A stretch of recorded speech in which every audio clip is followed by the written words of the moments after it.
Tumsifu Yesu Kristo. Waka nguzo imara katika hekalu la Bwana. Mimi kwa majina naitwa Renato Sikiza, mwenyekiti wa halmashauri ya Walei Parokia, mwenyekiti wa dekania yetu ya Charinze na katibu msaidizi wa halmashauri ya Walei Jimbo.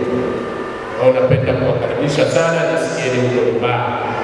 Basi kwa ratiba tulionayo, nimkaribishe ndugu yangu rafiki yangu sana, mratibu wa Karismatiki Jimbo, ndugu Eliuta Mange. Karibu kwa kile nilichotuandalia uweze kushirikisha. Na jamii imekubali ni mwalimu na mtu yeyote anayekuwa mwalimu lazima awe mfano. Mwalimu asipokuwa mfano mzuri, hata wanafunzi wake watakosea kwa sababu wanaiga kwa mwalimu wao. Kuna mtu anaiga kwa kusikia, vingine kwa mwenendo. Wanasema kwa mwenendo tunapaswa kuiga hivi. Kwa mfano wanaweza iwezeke wale waliokuwa wanajifunza kushika sheria walikuwa wanaenda kuishi nyumbani kwa mtu. Kwa mfano ukisikia kina Gamalieli, ukisikia kina Nikodemus, maana yake wafuasi walikuwa wanaenda nyumbani kwake, wanakaa hapo, anajifunza kuongea kama bwana wake anapoongea. Yaani anasema yule mwalimu wake anafanya kama, na mtu akitoka hapo anajulikana huyu katoka kwenye chuo cha watu fulani, hadi mwalimu anajifunza kanuni na kujua vizuri cha kufanya. Kwa hiyo mwanamume anayesikia na utakayekutana naye mwambie aseme, wewe umepewa mamlaka ya kusimamia jamii ya Mungu kwa ajili ya heshima ya Mungu. Mwanamume kwa tunaongelea Mungu amempatia wajibu wake kama mwanamume. Anao wajibu mbalimbali ili mambo yaweze kwenda. Mwanamume anao wajibu na ziko nyingi, kuna wajibu wa kila aina, lakini wajibu wa mwanamume katika familia kutunza, kusimamia, kuongoza, kuelimisha, kuinua, kutia moyo na hata kuonyesha mifano ya watu wanaoendelea kusema. Anapaswa kujua kwamba yeye ni mlinzi, ajue kwamba yeye amepewa cheo cha kulisha pesa tunaoita kama mlishi wa Yesu. Kulisha ni ile kutekea, kujali, kutunza, kusimamia, kuongoza, kujua wajibu wa mtoto anatakiwa kupata nini na nini. Wapo wanaume siku hizi wanatoroka familia zao. Wapo wanaume siku hizi nyumba zinaharibika, watoto wanatakataka mtaani, Ukweli ni mwambieni, watoto wote ninaowaona mtaani wanaitwa chokorara, wanaitwa sirini, wana majina ya kila aina, wana baba zao na wanapara. Kitendo cha kuona watoto mitaani inaonyesha hali mbaya ya mwanaume. Maana yake mwanaume ameshindwa kuwajibika, ameshindwa kutunza, ameshindwa kuchukua wajibu wake, au ameshindwa kukiri kosa lake. Inawezekana kukosea kwa barabara ile wanataka katereza hiyo, katereza na barabara kama yeye anamshauri jamii nzima. Haya ni maumivu yanayotekelezeka kwenye jamii na jamii zinakuwa na maumivu. Watu ambao wana hasira na baba zao wanatamani kama wanaosema hapa sasa ya kutoka wanaume tunapaswa kutengeneza, tunapaswa kurudi chini na kusema kwamba tumekosea na wanadamu, na kama tumekosea basi tupatengeneze ili kuponye jamii iweze tena kubadilika. Wapo kina mama ambao wana maumivu ya kutosha kwenye ukitaja mwanaume unasema ndio vipi sasa sasa ndani ya kitu kutokana na yale yanayotokea.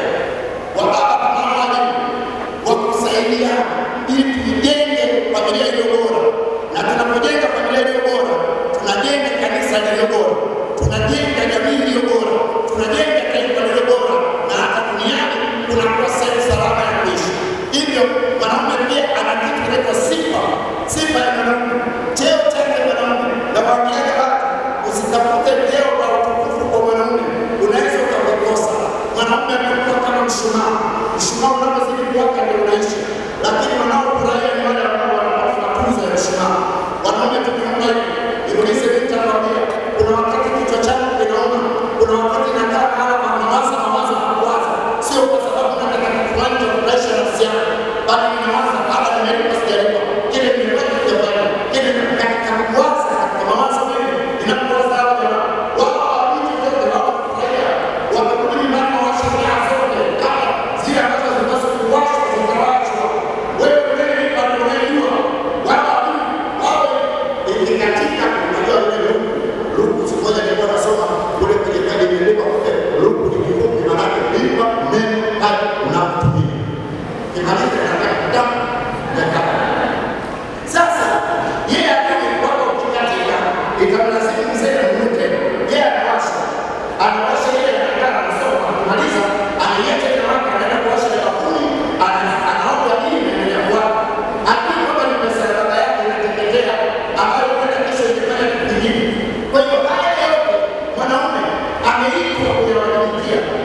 jana tulifanya sherehe ya somo wa jumuiya yetu ya Timotheo, ingawa siku yake ilishapita.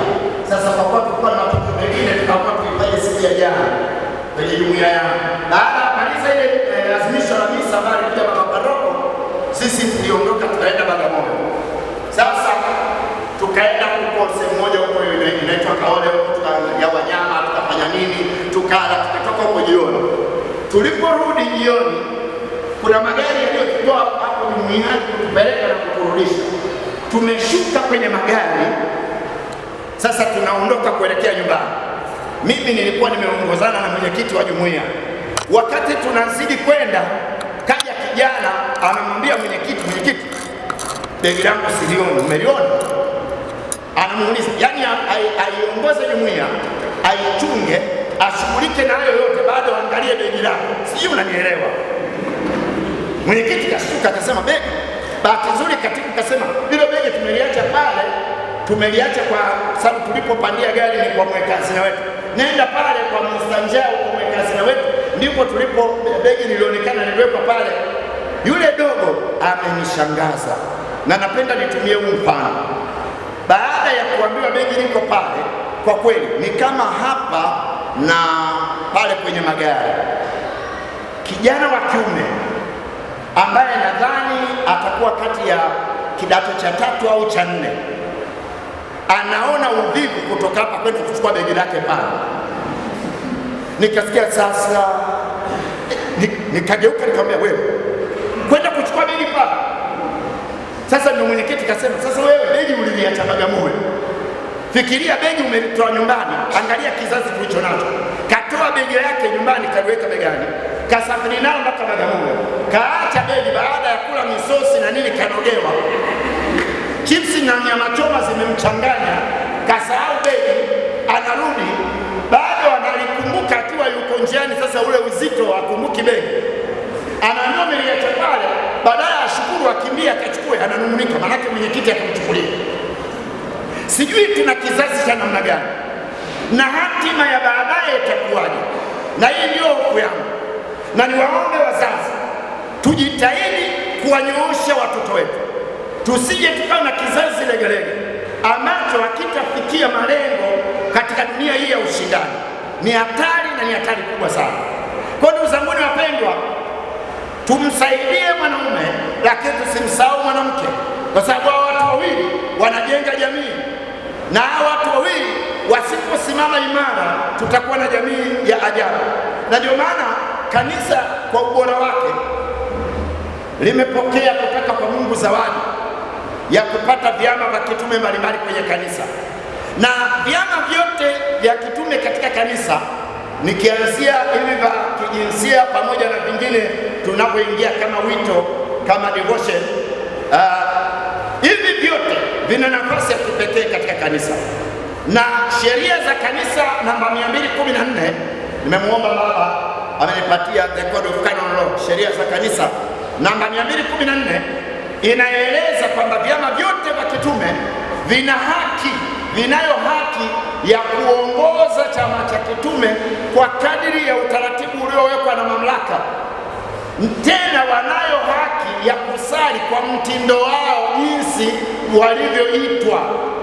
Yaani kila chama cha kitume, ili viwe vyama vya kitume, manake kila kimoja kina namna yake kinavyosali, na kila moja iheshimiwe. Sheria za kanisa namba 214, kila moja iheshimiwe, kwa sababu kama viongozi wa juu walipitisha, maana yake wameona kuna kitu kinachofaa. Ndio maana UWAKA tutaongoza na tutasimama kama wanaume Katoliki. Tunayo majukumu yetu kama wanaume kwenye kanisa, tunayo majukumu. Tusipofanya sisi UWAKA, hakuna mwingine wakuja kuyafanya. WAWATA vivyo hivyo.